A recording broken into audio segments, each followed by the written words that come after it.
प्यार साथियों, देखिए सवाल कुछ प्रकार से हमारे सामने कह रहा है कि भाई एक नाव एक नदी में 80 किलोमीटर की दूरी तय करने में 5 घंटे लगाती है, वहाँ से पुनः मूल बिंदु तक लौटने में वह 6 घंटे 40 मिनट लगाती है। सीधी सी बात है, यहाँ कम समय लग रहा है तो डाउन स्ट्रीम हो रही है, यहाँ ज़्यादा समय लग रहा है तो अप स्ट्रीम हो रही है।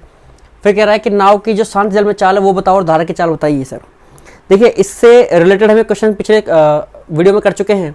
उसके अलावा सर आप यहाँ पर ध्यान देंगे अगर, तो हम यहाँ पर एक छोटा सा जो है कॉन्सेप्ट को समझने वाले हैं। देखिए सर, आपको पता है कि B+S का मतलब होता है आपका डाउन स्ट्रीम और B-S का मतलब होता है सर हमारा अप स्ट्रीम।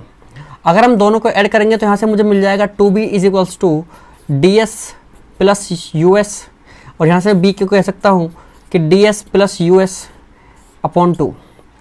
ठीक है, दूसरा मैं अगर इन दोनों को माइनस करूँ आपस में, तो आप यहाँ पर देख पा रहे हो सर कि माइनस करने पर आपका ये प्लस हो जाएगा, ये माइनस हो जाएगा और ये माइनस हो जाएगा, ये कट जाएगा और यहाँ पर आपका आएगा 2S = DS - US/2।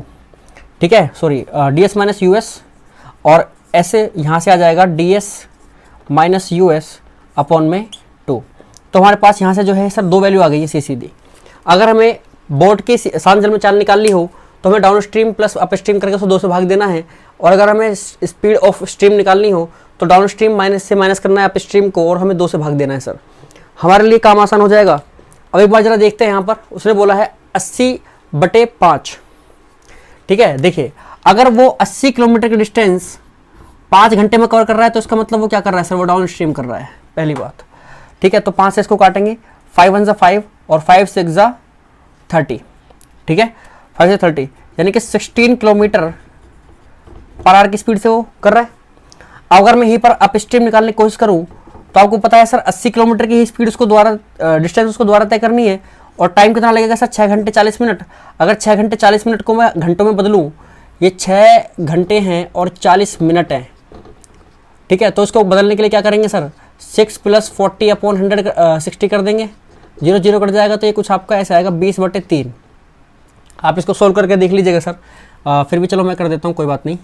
यहाँ पर आप देखेंगे ये भी यहाँ से बचेगा 6 + 2/3, क्योंकि यहाँ पर 4 है तो 2 से कट जाएगा, 6 है तो 3 से कट जाएगा, 2 से कट जाएगा 3 टाइम्स, 2 से कट 2 टाइम्स। अब इसको लिख सकते हैं 6 होल 2/3 और 3 6 = 18, 18 और 2 20, 3 6 = 18 और 2 20, 20/3 आवर्स। ठीक है, तो ये आप क्या, तो यहाँ पर आप लिख दीजिए यहाँ पर 20/3, तो 3 चला जाएगा ऊपर मल्टीप्लाई में यहाँ पर कुछ प्रकार से, और 20 से कट जाएगा 4 टाइम और यह आ जाएगा 12, तो 12 km/h।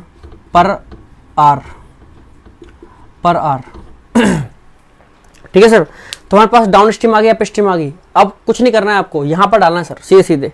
हमें क्या निकालना है सर, बोट की स्पीड इन स्टिल वाटर। तो आप यहाँ पर क्या करिए, इन दोनों को ऐड करके 2 से डिवाइड करिए। भाई आपका क्या हो जाएगा, B = DS + US/2। ठीक है, DS + US/2।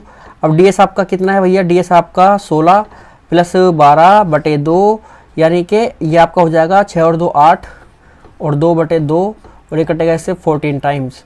तो कुल मिला के आ गया 14 km/h। ये आपकी आ गई सर शांत जल में जो है बोट की स्पीड। अब अगर मुझे स्पीड निकालनी हो किसकी, अगर मुझे स्पीड निकालनी हो सर इसकी, क्या बोलते हैं आपका, स्ट्रीम की स्पीड, स्ट्रीम की स्पीड निकालनी हो तो आप बेहद सिंपल काम करेंगे सर। यहाँ भी भाई DS में से हम US को माइनस कर देंगे, यानी कि 16 में से माइनस कर देंगे, इस 12 को और बटे कर देंगे 2, तो आपका आ जाएगा कितना सर, 4/2, यानी कि 2 km/घंटा। यानी कि जहाँ पर स्पीड की जो स्पीड रहेगी सर वो रहेगी 2 km/घंटा, और बोट की जो स्पीड रहेगी वो रहेगी आपकी 14 km/घंटा। तो मुझे पूरी उम्मीद है सर कि आपको ये सवाल समझ में आ गया होगा, और ये चीज़ जो कॉन्सेप्ट हमने यहाँ पर समझा है ये भी समझ में आ गया होगा।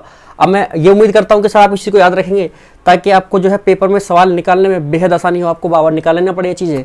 चलिए तो मिलते हैं आपसे अगली वीडियो में। अगर वीडियो आपको पसंद आई तो प्लीज़ वीडियो को लाइक जरूर कर देना, और चैनल सब्सक्राइब करना बिल्कुल नहीं भूलना है। चलिए।